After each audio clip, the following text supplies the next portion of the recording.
I'm Matt. Hey, I'm Steve. Hey, I'm John. This is the Sober Friends Podcast. We're here for the sober curious, the new guy, and the old timer. We're here to talk about the stuff anyone looking to live alcohol-free has to face day to day, and how we overcame those struggles. We speak for no 12-step group, but we do try to remain anonymous. You're not alone. This is the Sober Friends Podcast. Oh, Steve, I totally forgot to tell you that we have somebody sponsoring our podcast. I'll do it now. We literally have somebody who's sponsoring us. Someone bought us a coffee and said the podcast is easy to listen to and relate to. I appreciate your authenticity and openness. I try to listen a little each day to help keep me positive on this sober journey. Thank you for you and your service. I appreciate you doing that. If you want to sponsor us, you can go to buymeacoffee.com/soberfriendspod, and you can buy us a coffee. You can buy us two. You can buy us as many as you want, and you help keep the infrastructure on this going. And I love the messages in here that people use this to help stay on the beam. It means a lot. Heartfelt. Very much appreciate it. So let's talk a little bit about social anxiety. I don't think this is your issue. You talk to anybody, but it is my issue. And yesterday we had a soccer tournament. My daughter is doing travel soccer for the first time, and there was a tournament. So she played a game at 9, 11:30, 2, and 4:30. And on the group chat, the moms and the parents were talking about, we're doing this, we're bringing that, we're bringing a grill. And my wife was like, well, it's a little bit weird. And the thing I was thinking about is, no, probably not. We're just new to this group, and they find there's community in this. But I'm new to the community, and everybody's in their circles. And in the back of my mind, and sometimes in the front of my mind, when I see everybody sitting in the circle is, you do not belong here. And I always feel that way in every social situation. It was easy to talk to people if they came up to me, but it was so hard to talk to people if I had to talk to them. And this was something I drank over to get the courage. Now, I'm sure you don't have this issue, Steve, but what do we do for people like me and people out there who struggle and isolate because of it? I don't have social anxiety as a whole, but we all have it in certain situations, right? I mean, there's always been, there's one thing we talk about in the program, which I associate a little bit with social anxiety, is imposter syndrome, right? So I can be put in a situation where I feel like I don't, just like you, like I don't belong in this crowd. What am I doing here? They're gonna find out with me. So I understand those feelings, right? I do. I understand those feelings, and I drank over those things too, right? Mm-hmm. I talked about it. I was a kid who grew up in the projects, and I married into a family that my first wife, my ex-wife's dad was a doctor, right? I married way up in the social ladder, and I don't think I ever got comfortable in that, right? I mean, I faked it. I did it. I tried to make myself, but I don't think I ever felt comfortable within that society and within those people. And they were very down to earth, especially my father-in-law, who was a doctor. He was very much down to earth. He was just a regular Joe, but there was a little bit of that stuff around there. So I can feel that. And it is something that we drink over, right? I mean, we talk about it all the time. We drink over our feelings, right? We drink over to bury our feelings. So sure, if you were going somewhere that you're going to be uncomfortable, yeah, I would think that you might want to think maybe a couple nips of wine or a couple nips of something would make me relax and feel better. So it's a problem for us alcoholics, that's for sure. Oh, you just hit on something I wasn't even thinking of, which was the imposter syndrome. So I grew up in the equivalent of the projects for Wilbraham, Massachusetts, which is a very wealthy town. And we rented an apartment, which was, I don't know if it was rent controlled, but it was set up in a certain way where people could live. Basically, I think the rent was based on what you made. So right. I forgot what the term for that is, but I lived in a very wealthy town where I wasn't wealthy in any way, nor was my father around. And it felt I was other going to school with these kids. And I think that stuck with me.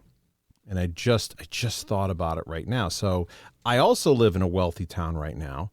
I bought my own home, so I have the means to be here. And it does kind of feel, I still feel that other, that no, I'm the kid who's renting in the projects in a wealthy town when I'm not anymore. Right. Yeah, I think those two things are very closely related. I tell the story, I think I've told it here before, but I'll tell it again very quickly, is that when I moved into this house, and my house is a nice house, it really is, but it's two pieces, right? There's an original ranch that was built in the early 50s, and then the previous owners put on a big addition, which is really nice, on the back side of the house. And I remember having some friends over for dinner when we first moved in, and they had just bought a house out in Avon, and the woman, who I knew but not that well, they're very good friends now, is said to me at dinner, over, like, she said, do you ever feel like someday that somebody's going to come knocking on your door and tell you to get out because you don't belong here? And it was the first time that anybody ever said that to me, where I literally looked at them like, yes, I feel that all the time. Like, I don't belong here. Like, how did I get here with a swimming pool in my backyard? And, like, how did I get here? So it took me a long time. And I don't feel that today. I don't feel like, just like you, I feel like, I bought this, I earned this. Especially I've been here for 22 years. It's changed. But I understand that feeling. Like, like I said, this was the first time anybody ever articulated that feeling to me. And I was surprised that, oh yeah, somebody else feels that way too. And again, those were all the reasons why I drank. I didn't need a lot of reasons to drink, especially when I was really struggling with it. But even in the days where it wasn't that bad, I mean, I looked for reasons to drink, right? I mean, I'm happy, I'm feeling like shit. Let me have a little thing to ease the pain. Oh, I'm really happy. Let me celebrate. The old thing of, I drank when I was sad. I drank when I was bored. I drank when I was happy. All those type of things.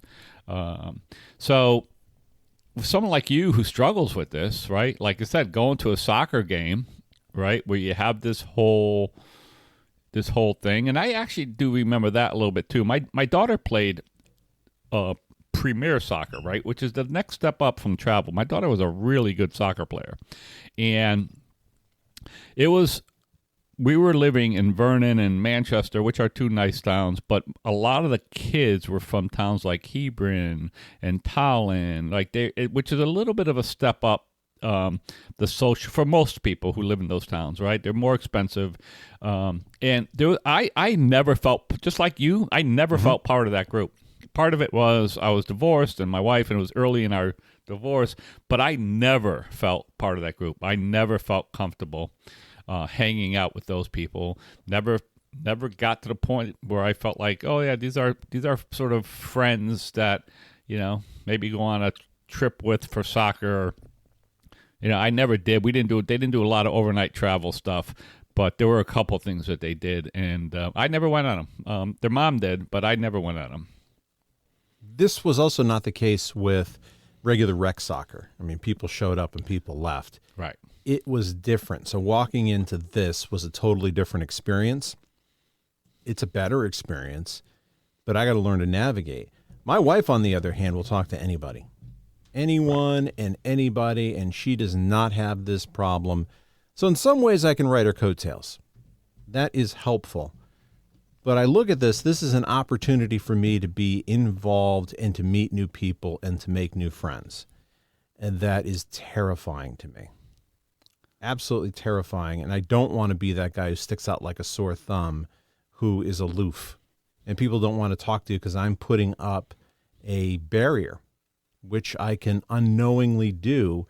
And most of it is I don't want to get hurt, and I don't know what to say to people, and I don't feel like I belong. Feeling that anxiety rising up just talking about this. Right. Here's what I would say to that, right? We go to AA meetings, and we meet a lot of people, right? We see a lot of people at different meetings, and the more meetings you go to, the more you're exposed to people. We talk a lot on this podcast about finding your tribe, your group, your pack, whatever you want to call it, right? And I think what you do in the situation like that you're in is you do the same thing. Like, you're not going to be friendly. You're not going to have a close relationship with all of those soccer parents, right? But there's probably one or two of them that if you took some time, you would connect with, right? And those one or two, and maybe it's just one, right? You only need one that you can connect with, and all of a sudden you got a buddy or you got a person that you can talk to, right? So it's not about, for me, about impressing the whole thing, the whole group, but about maybe trying to find that one person who sort of understands you, gets you, or whatever you're comfortable around, and then you build from there. And I think it's the same thing like in AA, is that we go to these meetings and we find those people, and we know who those people are, the people we relate to, the people that we hang out with, the people that we talk to, and we talk to everybody, right? Eventually you talk to everybody, but there are people that you're more comfortable with than other people in any situation. I didn't even think about that as a strategy of one at a time. Yeah. That's a great alcoholic mindset, is you have to master everything at once. Of course. And I could talk to one person at a time. Very interesting. You know what I do with that kind of stuff? I mean it. I try to be funny. And I see who has a sense of humor like I do, right? Like, I'll drop some things that I think are kind of witty or funny, and you're a witty guy. And if they look at me strange, go, well, it's not my person. Right? It's not. Like, if you don't get my humor, it's not my person. So I'll do some stuff like that, and then, if they connect on that, and if they come back with something that in the similar line, I'm like, all right, this is a person I could talk to a little bit, and I could have a little fun with. And but you're right. I mean, I'm like your wife. We talked about it here. My wife worked for a town in the area, couple towns over, and we would do some functions with her, and I would never know the people, right? And I always felt like we'd go to those things, and she knew she didn't have to worry about me. You can plop me into any crowd, and I'll find my way. And part of it is I do exactly that. Like, I'll talk to different people, and I'll talk about things I'm interested in. Talk about sports. There's one guy I talked to who travels from South Windsor up to Chicopee, Massachusetts to work. And I grew up in Western Mass, and he had mentioned, I work up in Chicopee. I don't know if you know it. And I go, yeah, I grew up in West. Oh, I told him, are you originally from South Windsor? And I said, no, I'm not. I grew up in Wilbraham. And he goes, oh, I work up in Chicopee. I don't know how well you're familiar with it. And I said, I'm very familiar with Chicopee. And he goes, yeah, I don't know how you feel about it. It's, I don't know if it's not my favorite place. I go, oh, I'll tell you all about it. And I have some special feelings about the town of Chicopee that has been the butt of jokes for me for many, many, many years. That and Munson, Massachusetts. And I think Munson more in poor regard than Chicopee. But Chicopee's a little bit of a strange place. I've had previous podcasts that I've done where we've banned people from Chicopee and Munson from listening. I won't do that here. You are welcome, but I won't go into they're probably not appropriate, the feelings that I have for those two towns. But regardless, I talked to him about, that's that. He talked about them as equal with Holyoke, and I don't think Chicopee is. Holyoke is a tough town. Yeah. But we were able to bond over like Western Mass stuff. I was surprised he drives all the way up to Chicopee, but I guess people do that. I wouldn't if I didn't have to. But, there are people, and he had my sense of humor a little bit. And right. These were one of the things that I liked about this was these all seemed to be very nice people. They were not the typical South Windsor clique. Right. And there can be some of that clickiness, but they had food and it was great. The kids were getting along. Yeah, it's a nice way to do that. And again, it does give us, listen, again, we sound like a broken record sometime, but this program that we work is about how we live without alcohol, right? Right. That's what it is. It's about how do we live without alcohol. I was at a meeting last night. I was at Timmy's TP meeting last night. I went out there. Haven't been out there in a long time. And Timmy said something that I really related to. He said, giving up the booze was the easy part, man. When you really come down to it, like that was the easy part, right? Living without the booze became the struggle. So this is a typical example. So, and you can take this and maybe you don't have, maybe you're like me, you don't have a lot of social anxiety, but you have other issues, right? Mm-hmm. And this is the typical thing that you can identify with without having the same problem. Like, oh yeah, I don't have social anxiety, but I might have this problem, which makes me very anxious, right? Maybe it's a body image thing, maybe whatever it might be. And again, those are the things that we drank over. So it's like, okay, how do we do this? How do we handle this situation today without thinking that, oh, I need a drink? And I have a couple instances in my life, some of them I won't share the details with, that stick out to me like huge red flags. And I remember being in a situation that was really, really difficult for me. And I was talking to this other person, and I remember saying exactly those words. Oh, man, I need a drink.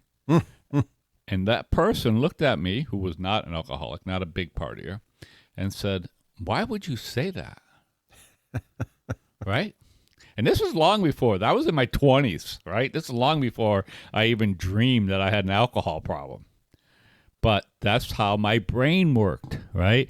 There was a ton of pressure on me, and I immediately, and that's the default, immediately went, oh, I need a drink to make me feel better, to ease the uncomfortability that I have. So that's what we're talking about today. Again, social anxiety stuff, or whatever it might be. We're talking about what do we do when we have those problems. Now, again, one of the things we can always do if you're in our program is we have some prayers, right? If you're a praying person, Right. you can say some prayers. You can say, the Serenity Prayer. You can say the Third Step Prayer. You can say whatever it might be that might help you. Or if you're a meditator, right? I have a good friend, Jim, who talks about, he goes, hey, I can meditate anywhere. If I get in a line at Stop and Shop and it's too long and I start to get anxious, I just start meditating. I start working on my breathing meditation. So lots of things to do. Isolating was a symptom of this. Right. You talked about having a reason to drink. I would drink in isolation because I didn't feel comfortable going out in public and drinking. Yeah. So why not bring the party just home where nobody was around, and then it's fine for me? And then that reinforces I can just isolate and not interact with anyone because there is now no barrier to drinking. And that's a real dangerous place for me. Right. That's a really good point, because I think many of us, not all of us, but many of us who suffer from this affliction of alcoholism, you hear a lot of it is we ended up at the end, especially we drank alone, right? And I mean, that was me too. And that is a I think there is some social anxiety, so just like you talked about, right? Like I was, and this is what I'm saying, like you pointed that out to me, like, oh, I did that too, right? There was social anxiety because I couldn't go out and drink the way I want. I couldn't do that. I couldn't go out and drink in public the way I wanted to drink. Mm-hmm. So that is a form of social anxiety. It's why I always say, if you give me a drink in 3 months, probably less these days, I'll end up drinking in my basement alone because that's where I go. I mean, it's probably still where I would go, because it's a place that my wife doesn't go much, and I'd be able to do my drinking alone. So that is that's a little point of maybe we all alcoholics who end up drinking alone have a bit of social anxiety, at least when it comes to our drinking. I have less of this in AA meetings, even meetings that I don't know the people. And I think that's because we have a common purpose. Regardless of the people there, I don't feel like anybody's better than me or less than me. Regardless of how they look, we're all there for the same purpose. And for the most part, everybody's going to be nice to me. I'm going to be nice to them. There sometimes are exceptions, but they're pretty loud exceptions to the rule. And I feel a lot better there. It's just outside the rooms that sometimes I feel inept. Yeah, that's a really good point. It is that common purpose that we go to our meetings with, or anything when we're doing some stuff with another alcoholic. It is that common purpose that makes us feel comfortable. Even with people that we typically wouldn't hang out with, we typically wouldn't mix with, those people too. And you think about, I think about it all the time, all the people that I consider but more than acquaintance, friends to a certain point today, that are people that I just wouldn't typically be that friends with in other situations. And there's probably a lesson for handling social anxiety there, right? Thinking about finding that common purpose, even in a place like a soccer field. Like, what are we doing here? We're doing here to, because we love our kids and we want to give our kids the best experience. And somebody told me that was because I should sign my kid up for travel soccer. There's a lesson to probably look at. Oh, how do I do this in my meetings, and probably apply that to maybe some of the situations when you start feeling that way at a game or something like that. Yeah, I guess I got to have a plan. Right. I have to have a plan of how I'm going to interact with people, and it could be as easy as, hey, I am so and so's father. Here is, or I'm her father. Hello, who's your daughter? Right. Yeah, I always did that. Right. Like, who's your daughter? Right. And right. Well, who is she? And then the other thing you'll find too is that, and I guess this was part of the problem, is that my daughter, when she played her premier soccer, she never felt part of. She was the only. No, that's not true. There was one other person from her town. There was another girl who was from the same town, so she knew that girl because they went to school together and stuff. But all the other girls, she didn't know. And my daughter never felt part of that. And it's interesting because I got friendly with this other girl from Vernon's dad, right? And that was the connection, right? So my point is, I think you'll find that your daughter will gravitate to certain friends, and those are the people that you will probably, the adult, of those relationships are probably the people you're going to get to know the best and spend the most time with. This is something I've been working on in therapy as well, and it comes from a self-esteem aspect. And my therapist kind of ends the session, I wish you would like yourself as much as I like you. Mm-hmm.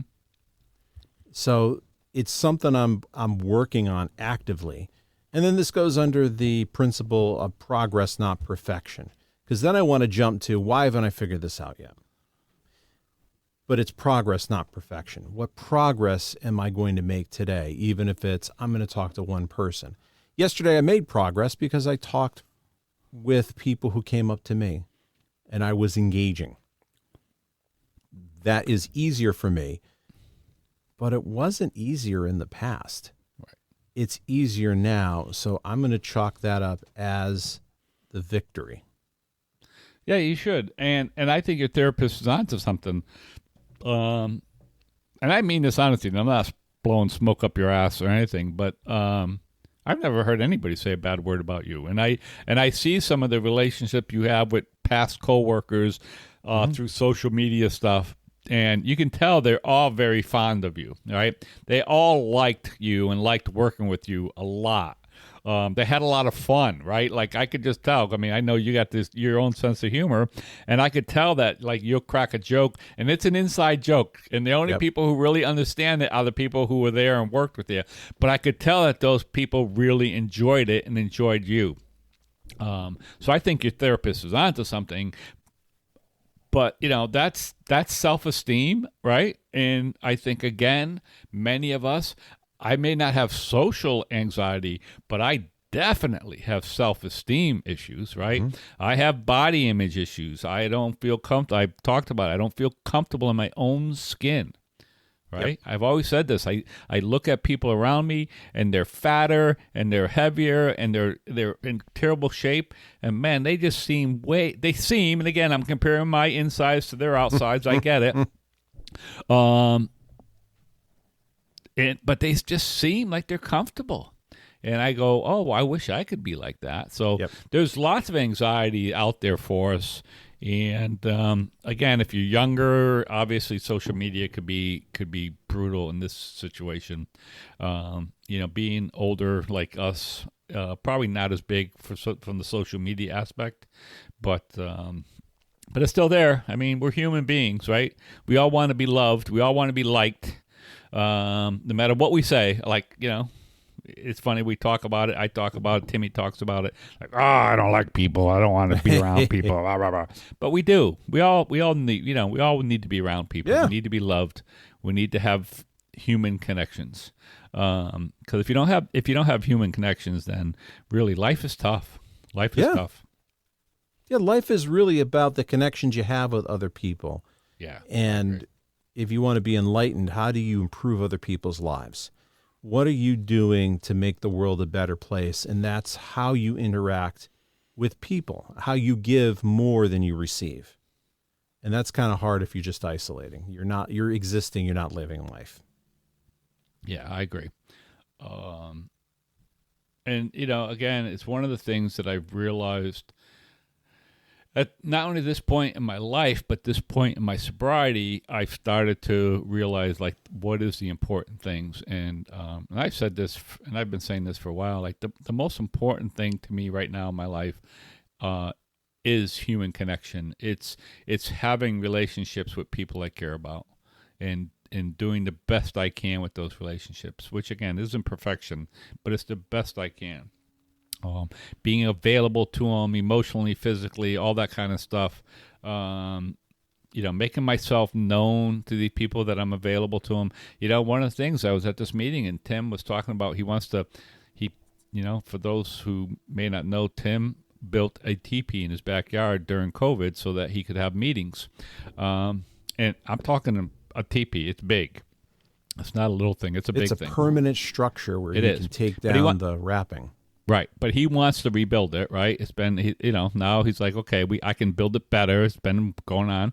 And so I guess there was a plan, and he was anxious about it. And he was like, oh, there was nobody here to help me, blah, blah, blah. And I'm like, I didn't know about it. I would happily help him build that TV. Yeah. So I have to make that known to him. Like, that's my point. My point is I have to make it known to him, like, hey, when you're going to do that, let me know. Like, we'll pick a date, and there's plenty of guys who will go up there, but we need to pick a date, and we need to plan it, right? And we'll do it.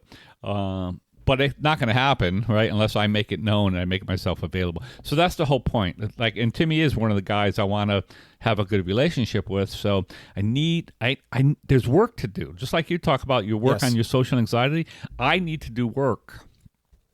I need to have a plan. I need to let Timmy know that, hey, when you do that, which he's put off to the spring now, when you do that in April and whenever you're going to do it, I want to be part of it. So we always need a plan. And this shows the illness here, and here's what I can relate to. It never occurred to Tim to ask somebody for help. Yeah. That's part number one, that if he's got this teepee and he's done this thing for the recovery community, why wouldn't he make an announcement of, I want to rebuild this. It's going to be hard for me to do it on my own. Anybody interested in helping me? Yeah. And there would be people who would do it, but it never occurred to him. Yeah. Well, I think it may have, but I'm not sure. And then again, I just came into it very late and just hearing some of the stories about it.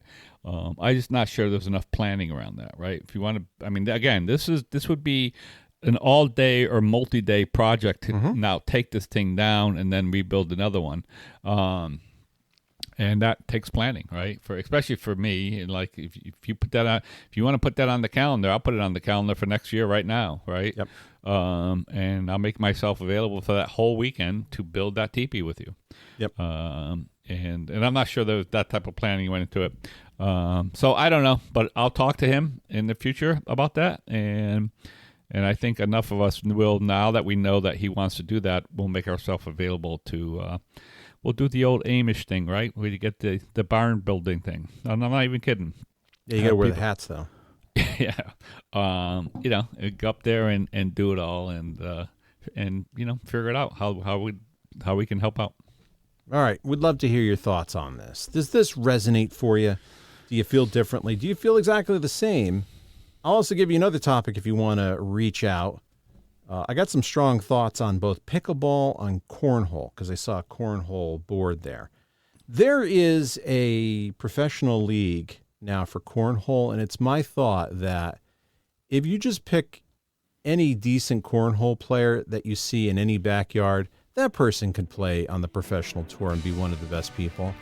The same with pickleball, which I lovingly refer to as our great sport, since I see some people taking this way too seriously at the pickleball courts in town. Right.